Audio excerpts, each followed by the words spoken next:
So, makers, the 2025 Star Hill Farm wheated whiskey. Now, what's interesting about this is that this is not a wheated bourbon, right? Like most of the other makers' products.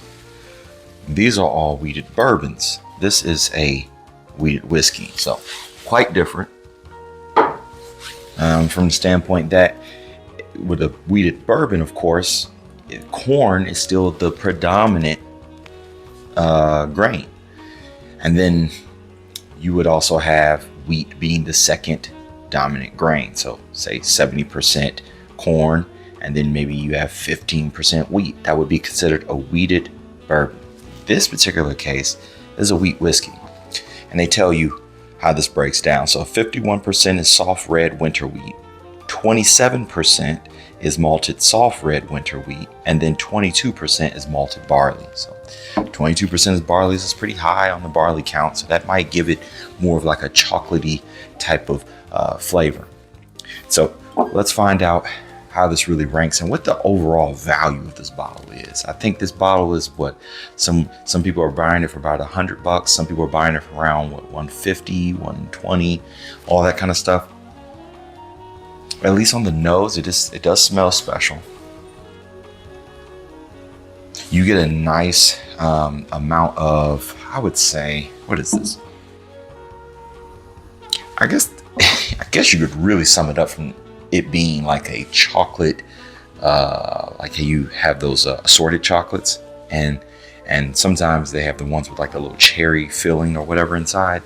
That's what this kind of smells like. The cherry is a bit perfumey though, so it is kind of bright forward. A lot of times with wheated products, you get like a like baked goods type of smell, and I'm not getting that on this. This is more fruity than that. This is considerably fruity. All right, so let's go on palate and see what we're working with.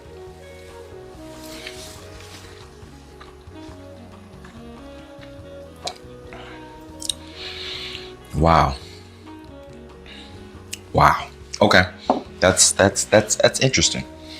It's a very it's amazing how similar and not similar it is to other makers' products.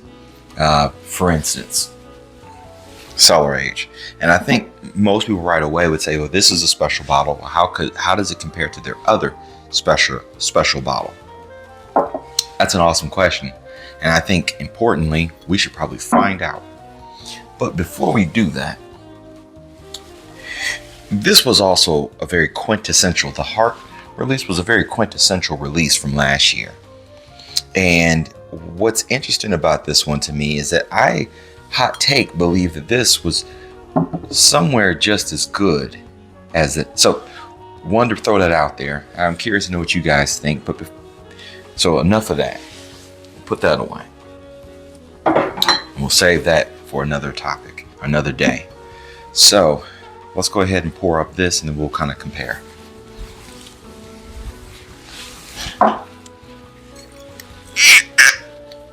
Oh boy, here we go. Don't break. Yes. Another day and another cork not being broken. Whew. All right. So,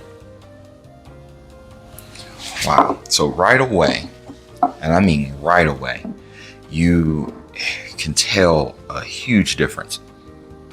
This is so much darker. It's way darker, way richer on the nose.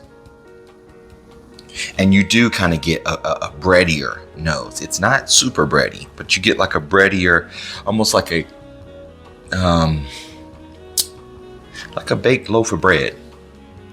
You can kind of smell that aroma that kind of flows out of this. And you don't get nearly as much, you don't get as much fruit on this as you do with this. The Star Hill is carrying just and definitely in this comparison, it's really coming out now. This has a strong amount of fruit to it.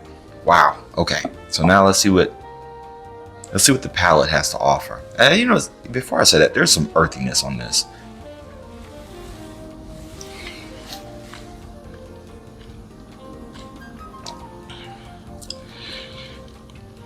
Wow. So, so this has a mouthfeel to this that, yeah, this, okay. All right. There's a silky smooth effect that this provides. Just the way it coats the palate and how it kind of, it's like if this one was a splash of water, like somebody flicked water at you and it just kind of stuck. This is more like if I sprayed oil. You're not going to easily get that off. This is much more oily. It kind of, like I said, it just creates a real nice coating. I wouldn't have thought that until comparing these two. I'm gonna go back to the Star Hill to see how the mouthfeel kind of compares here.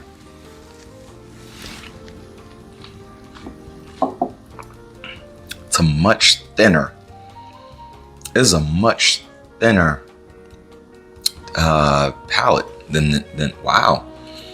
Now, in terms of the flavor, it doesn't really affect the flavor that much in terms of which one has more flavor volume. The flavor volume on this is about the same. Like, they're just as bright. So I'm loving that. The what's kind of got me befuddled or stuck right here is just simply that, as different as they are, and I mean they're extremely different. I would never, you shouldn't compare these two. And if you are comparing these two, I have a lot to say about that. So like I said, this is like this smells like a chocolate candy that has like some kind of cherry filling. Whereas this smells more rosy. This is more like a rosy bread.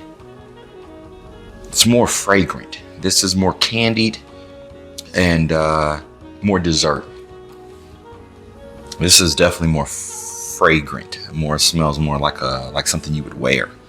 And then when you get to the palate, I would say that the finishes on these are about the same.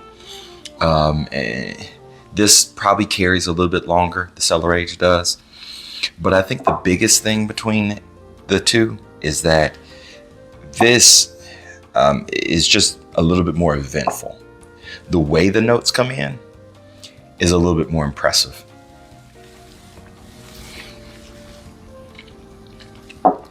So it starts off with a cherry, like a very dark, not super sweet, but like almost like a bitter cherry. It starts off with like a nice, slightly sweet cherry. And then that kind of rolls into almost like a really dark oak that kind of complements it. I almost imagine like if somebody had like what do you call those cherries that they put in people's drinks, like an old fashioned?